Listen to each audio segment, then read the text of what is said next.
জুমার দিনের কিছু সুন্নাত আছে, শুনবেন না দোয়া করে ফেলবো? এই সুন্নাত গুলো শুনে আমরা বিদায় নিব, চিল্লায় পড়েন ইনশাআল্লাহ। প্রথম সুন্নত হচ্ছে জুমার দিনের ফজরের নামাজটা জামাতে পড়া। সবাই কয় খাইছে, হুজুরে ধরছে জায়গা মতো, আসল জায়গায়। জুমার নামাজের প্রথম সুন্নত হচ্ছে ফজরের নামাজটা কি পড়া? জামাতে। আফদালুস সালাওয়াত ইনদাল্লাহি সালাতুল ফজরি ফি ইয়াউমিল জুমআতি ফি জামাআ।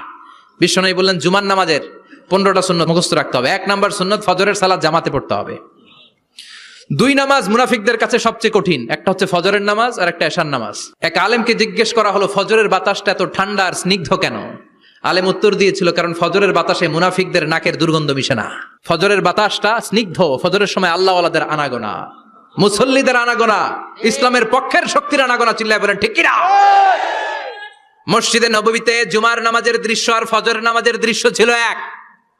বাংলাদেশে ফজরের নামাজের দৃশ্য আর জুমার নামাজের দৃশ্য এক নাকি? ফজরের নামাজের সময় মুসল্লি নাই, এক কাতারও হয় না, আর জুমার নামাজে পাক্কা মুসল্লি দেরি করে গেলে বারান্দায়ও জায়গা পায় না।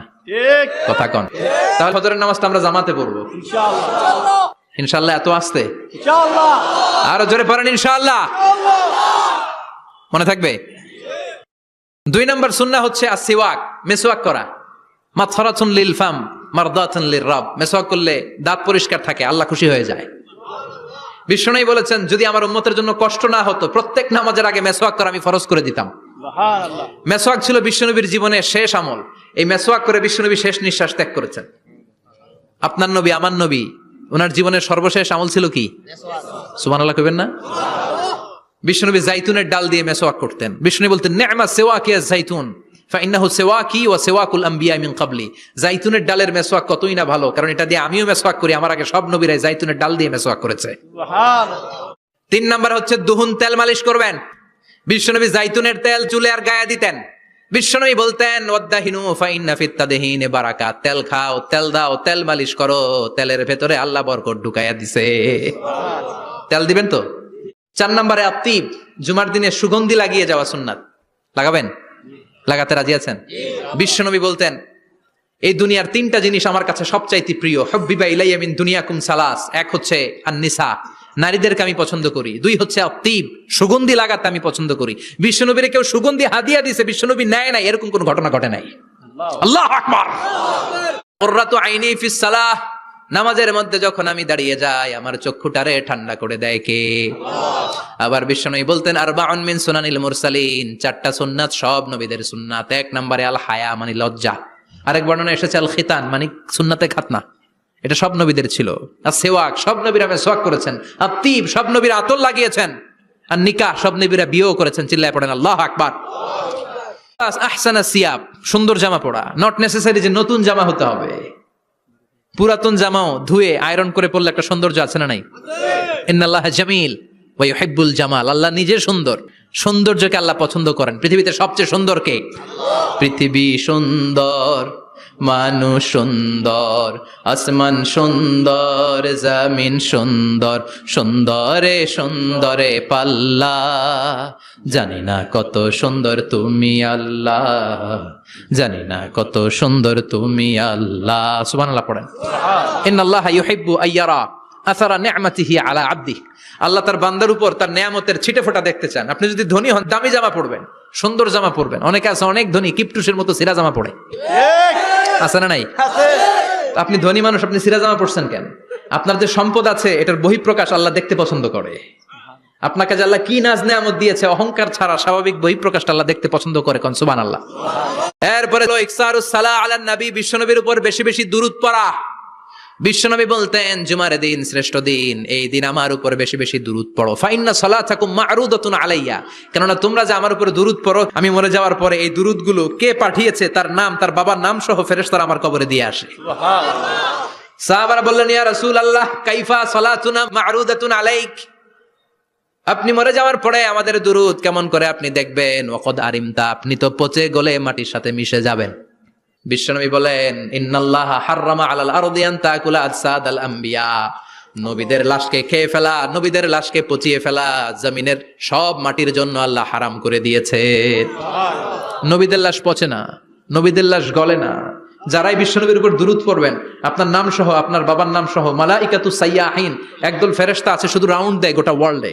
কারা বিশ্বনবীর উপর দুরূদ পড়েছে, এই দুরূদ নিয়ে, এই নাম নিয়ে বিশ্বনবীর কবরে তারা পৌঁছে দেয়। চিল্লায় পড়েন আল্লাহু আকবার। এরপরে বিশ্বনবী বলতেন, জুমার দিনে সূরাতুল কাহাফ পড়বা। কাহাফ পড়া সুন্নাহ। সূরাতুল কাহাফ পড়তে রাজি আছেন? রাজি আছেন তো? 18 নম্বর সূরা, কোরআনের একেবারে মাঝখানের সূরা। আলহামদুলিল্লাহিল্লাযী আনজালা আলা আবদিহিল কিতাবা ওয়া লাম ইয়াজআল লাহু ইওয়াজা, এই আয়াত দিয়ে শুরু হয়েছে, শেষ করা হয়েছে ফামান কানা ইয়ারজু লিকা রাব্বিহি ফালইআমাল আমালান সালিহা ওয়া লা ইউশরিক বিইবাদাতি রাব্বিহি। আর মাঝখানে আছে ওয়ালিয়াতালাত্তাফ। হাফেজ সাহেবরা উত্তর দাও, মাঝখানে আছে কি? কথা কন। ওয়ালিয়াতালাত্তাফ একটা শব্দ আছে সূরা কাহাফের মাঝখানে। কোরআনের সব জায়গায় এক ফন্টে আয়াতগুলো লেখা, কিন্তু ওয়ালিয়াতালাত্তাফ মোটা করে লেখা আছে না? ডবল ফন্টে লেখা, মোটা, কারণ এটা কোরআনের একেবারে মাঝখানে অবস্থিত এই শব্দটা ওয়ালিয়াতালাত্তাফ।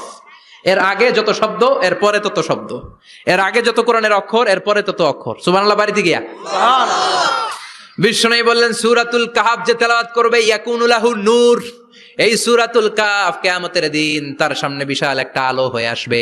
এই আলো দিয়ে পুলসিরাত পার হয়ে ওই বান্দা জান্নাতের ভেতরে ঢুকে যাবে। আবার বিষ্ণু বলেন, যারা সূরাতুল কাহাফের প্রথম 10 আয়াত তেলাওয়াত করবে জুমার দিন, শেষের 10 আয়াত যারা জুমার দিন তেলাওয়াত করবে, দাজ্জালের ফিতনা থেকে তাদেরকে মুক্ত রাখবে কে? সুবহানাল্লাহ পড়বেন না? সূরাতুল কাহাফ দিয়ে সকাল শুরু করতে রাজি আছেন? সবাই রাজি? এরপর আত-তাবকির ইলাল মসজিদ, মসজিদে আগে আগে যাওয়া সুন্নাত। আগে যিনি যাবে উনি কি পাবে? তারপরে গরু, তারপরে বকরি, তারপরে মুরগি, মুরগির পরে ডিম না আন্ডা? আল মাশিউ আলাল ইকদাম। বিষ্ণু বললেন, হেঁটে হেঁটে জুমার নামাজে যাওয়া সুন্নাহ। রিকশা, হুন্ডা, সাইকেল, সিএনজি দিয়ে গেলেও হবে, কিন্তু হেঁটে গেলে সওয়াব বেশি না কম? প্রতি কদমে কদমে আমলনামায় সওয়াব দিয়ে দিবে কে? এরপরে বিষ্ণু বললেন, আদামু তাখাত্তি রিকাবান নাস, মানুষের ঘাড় ডিঙ্গিয়ে সামনে না যাওয়া সুন্নাহ। অনেকে জুমার দিন আসে সবার শেষে বসতে চায় সামনে, এরকম ডাকাইত আছে না নাই? বিশ্বনবী জুমার খুতবা দিচ্ছেন, হঠাৎ এক সাহাবী সব সাহাবীর ঘাড় ডিঙ্গিয়ে ডিঙ্গিয়ে সামনে আসতেছে বুলেটের মতো। বিশ্বনবী বললেন, থামো, হে জেলেস, বসো মিয়া, ফাকাদ আযাইতা ওয়া আনাইতা, আসছো দেরি করে আবার মুসল্লিদেরকে কষ্ট দিচ্ছ। যেখানে জায়গা পাবেন ওইখানে বসবেন, মানুষের ঘাড় ডিঙ্গিয়ে সামনের কাতারে যাওয়া এটা ঠিক না। এজন্য জুমার দিন আগে আগে আসার চেষ্টা করবেন। রাজি আছেন তো? এরপরে বিশ্বনবী বললেন, দুখুলুল মসজিদে রাকাতাইন, জুমার নামাজের দিন মসজিদে ঢোকার পরে 2 রাকাত পড়া সুন্নাত। কয় রাকাত? রাজি আছেন? কবলাল জুমা বাদাল জুমা। অনেকে প্রশ্ন করে, বাদাল জুমা 4 রাকাত, মসজিদে পড়লে 4, ঘরে পড়লে 2, কিন্তু কবলাল জুমা সুনির্ধারিত নয়, অনির্ধারিত। মা কত খুদ্দিরা লাগ, যত আপনার তৌফিকে কুলায় 2 রাকাত করে করে 2, 4, 6 ইমাম সাহেব খুতবা দেওয়ার আগ পর্যন্ত। আপনি যদি আধা ঘন্টা আগে যান, আপনি 10 রাকাত পড়তে পারবেন। চিল্লায় বলেন ঠিক কিনা? এরপরে বিষ্ণু বলেন, ইনসাত, চুপ থেকে খুতবা শুনবা। জুমার খুতবার সময় কথা বলা যাবে নাকি? কথা কন। বিষ্ণু বললেন, তোমার সামনে কেউ কথা বলতেছে, তুমি যদি বলো চুপ করো, এটাও তুমি খারাপ কাজ করছো। চুপ করো তোমার কইতে কইছে কি? চুপ করো বলে তুমি আরেকটা ভেজাল লাগাইছো। চিল্লায় বলেন ঠিক কিনা? তাহলে জুমার নামাজে কথা বলা যাবে না, কেউ কথা বললে চুপ করো, এই কথাটাও বলতে বিশ্বনবী নিষেধ করেছেন। চিল্লায় বলেন ঠিক কিনা? এরপরে মজার একটা কথা বিশ্বনবী বলেছেন, জুমার নামাজ পড়তে যেয়ে যদি কারো ঘুম আসে, জায়গা চেঞ্জ করে বসো। জুমার নামাজ পড়তে যাইয়া ঘুমান না, এরকম কে কে আছেন আল্লাহর ওলি? হাত তোলেন। হাত তুলতে পারবেন? আমিও তুলতে পারবো না, আমি কত ঘুমাইছি। জুমার খুতবা শুনতে গেলে ঘুমাস, কারণ রহমত নাজিল করে কে? পুরো মসজিদের ডানে বায়ে রহমতে ঠাসা, খালি ঘুম আর ঘুম। আছে না নাই? ঘুম আসলে কি করবেন? উঠে যাবেন, উঠে জায়গা চেঞ্জ করবেন, পানির ঝাপটা দিবেন, ঘুম দূর করে দিবে কে? এরপরে বিষ্ণু বললেন, জুমার দিন দোয়া করলে কবুল হয়।